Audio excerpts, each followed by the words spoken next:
Let's go back to the beginning of the gong. How did this gong come into our lives the way it is today? And how can we use it the most effectively?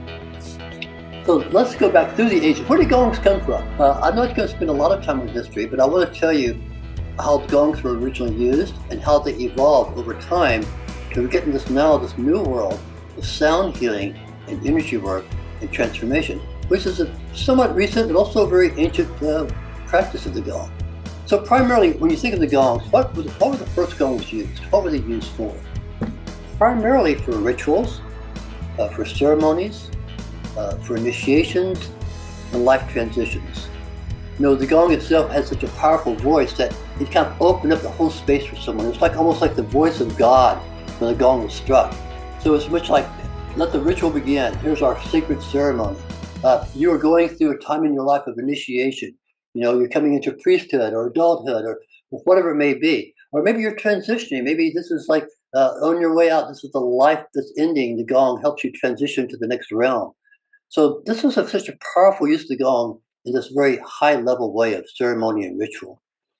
Now, the other way it was used early on, which may be surprising to some of you, it was used for communication.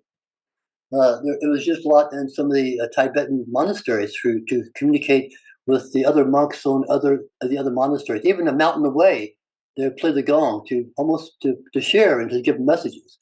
They would play the gong sometimes at the edge of the ocean to communicate with the boats that are out on the ocean because the gong traveled so far the sound. So primarily the gong's voice was so strong, it was the excellent communicator. People listened to it, and when you hear the gong, your attention is focused. So it communicates very well in that way.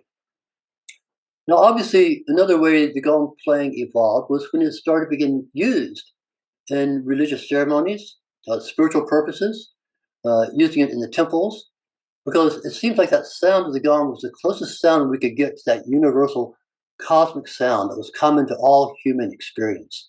So it was speaking to us, but now from that place of deep realization of our origins. The gong kind of takes you back to who you were before you became you, that in the beginning.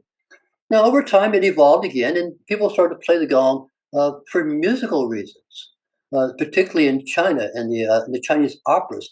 The gongs were used a lot to signal the change of the scenes or the entry of a new character. It was dramatized in theater.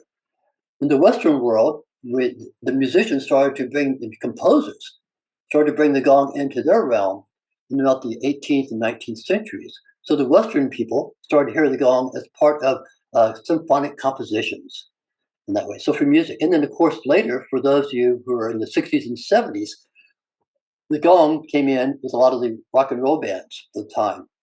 And so the new age sound or the sound of consciousness started to come back into music with the gong, but it was being played primarily, though, in this case, for musical effect. Then something very interesting happened. Around the late 1960s, early 1970s, the gong was starting to be discovered by the yogis, by people who are doing yoga, and in particular, Kundalini Yoga. And the yoga is oftentimes starting to be played now in certain yoga classes for meditation and for the practices of yoga. So now we see the sound of the gong being integrated into the Western world and the Eastern world through these practices of yoga and meditation. And the gong is played differently. It's played differently for yoga. It's played differently for meditation. It's played different for ceremonies. Now, many of us were introduced to the gong, I think, probably in a state of relaxation.